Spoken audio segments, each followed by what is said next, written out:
X1년 말 재무상태표에 표시할 현금 및 현금성 자산을 요구했습니다. 자, 하나씩 살펴보죠. 소액현금 10만원. 자, 소액현금, 이거 현금이죠? 따라서 현금성 자산에 포함됩니다. 자, 1번 소액현금, 현금성 자산에 포함됩니다. 자, 그리고 지급기일이 도래한 공채이자표. 자, 이런 것들이 현금 및 현금성 자산에 포함되는지 안 하는지를 확인하려면은 제시를 했을 때 현금을 지급할 의무가 있는지 없는지를 확인하시면 됩니다. 자, 이미 지급기일이 도래했기 때문에 그 공채이자표를 제시를 하면 그 지급기관은 이자를 지급할 의무가 있겠죠. 그래서 이거는 사실상 현금이나 다름없습니다. 그래서 현금으로 지급할 의무가 있기 때문에 요거는 현금 및 현금성 자산에 포함이 되죠. 자, 수입인지 가지고 있는 거를 제시해서 꼭 현금을 지급할 의무는 없는 거죠. 그래서 수입인지나 우표 이러한 것들은 선급비용이나 송화품으로 회계 처리를 합니다. 여기 수입인지라든지 우표 이런 것들은 제시를 한다고 해서 현금을 지급할 의무가 없죠. 그래서 우리가 그걸 현금으로 꼭 받을 수는 없는 겁니다. 그래서 수입인지나 우표는 선급비용이나 송화품으로 수입인지나 우표는 선급비용이나 송화품으로 회계 처리를 한다는 거죠. 자, 그리고 양도성 예금 증서. 근데 만기가 X2년 5월 말이에요.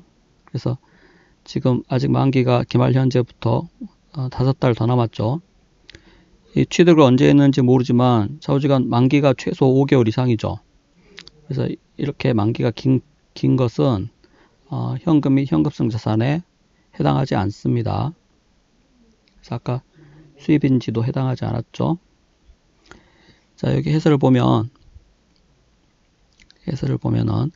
자, 투자자산의 경우에 만기가 단기에 도래하는 경우, 예를 들어서 취득 시점부터 만기가 3개월 이내 취득일로부터입니다.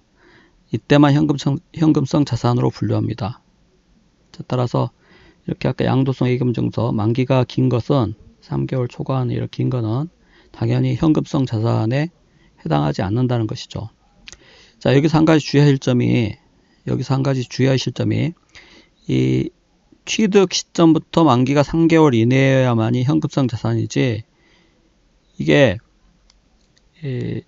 취득 시점에서의 만기가 예를 들어서 6개월짜리 양도성 예금 증서가 지금 보고기간 말 그러니까 12월 31일이죠.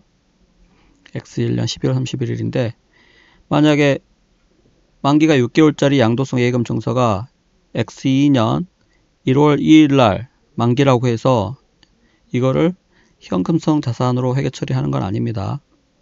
현금성 자산이라고 하는 것은 단기의 현금 수요를 충족하기 위한 목적으로 보유하는 것이기 때문에 이렇게 만기가 긴 거 있죠. 취득할 때부터 만기가 긴 거, 이거는 목적이 단기의 현금 수요를 충족하기 위한 목적이 아닌 다른 목적이죠. 예를 들어서 투자 목적이라든지. 그래서 이렇게 만기가 3개월을 초과한 그런 어떤 투자자산, 금융자산을 이 보고기간 다음날, 다다음날이 바로 만기가 와서 이거를 현금으로 전환시킬 수 있다고 하더라도 이거는 보유 목적이 단기의 현금 수요를 충족하기 위한 목적이 아니기 때문에 그거를 현금성 자산으로 분류하지는 않는다는 겁니다. 이미 취득했을 때 단기 금융상품이라든지 그런 것으로 회계 처리가 되어 있기 때문에 그게 보고기간 말에 그 다다음날 현금화 시킬 수 있다고 해서 그거를 현금성 자산으로 재분류하거나 하지 않는다는 거죠.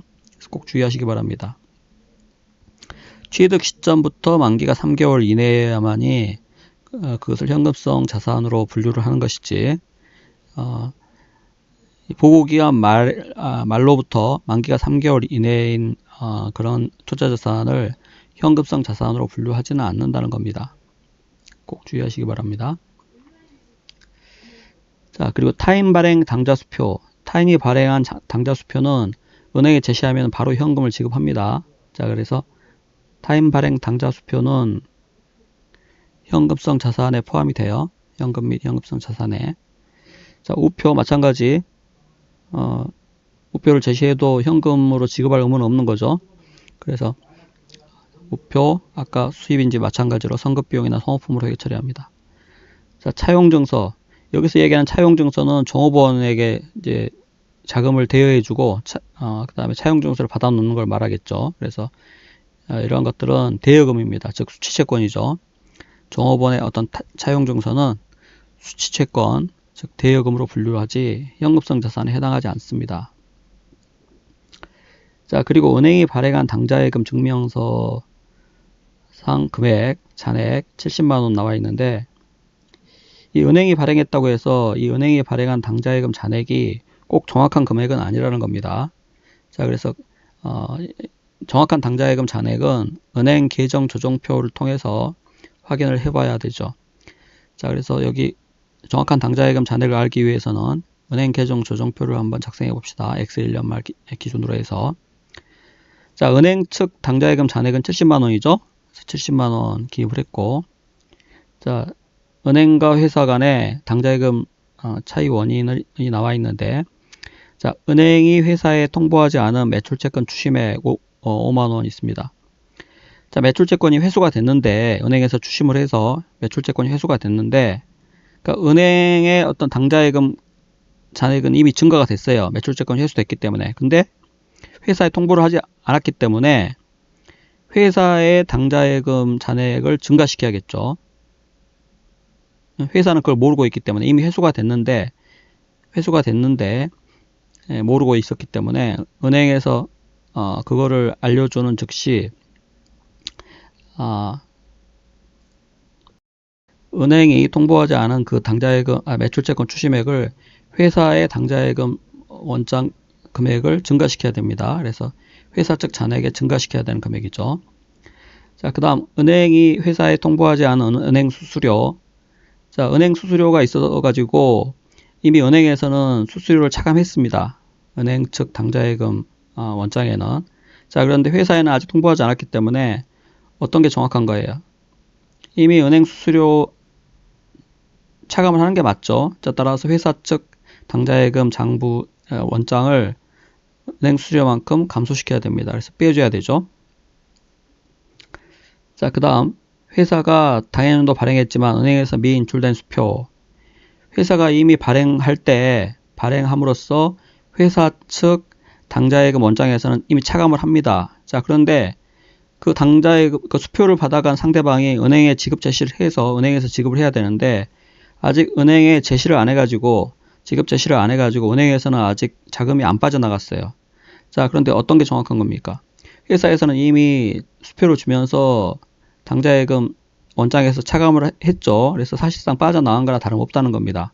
다만 그 상대방이 은행에서 안 찾아간 것일 뿐이라는 거죠. 그래서 이러한 경우에는 은행 측 장부를 은행 측 당좌예금 금액을 줄여야 되죠. 그래서 기발행 미인출 수표 아직 인출되지 않은 것일 뿐이기 때문에 20만원 감소시켜야 됩니다. 자, 그 다음 마감시간 후 입금으로 인한 은행 미기입 예금. 자, 회사에서 마감시간이 지난 후에 입금을 했는데 은행에서 기입을 하지 않았습니다.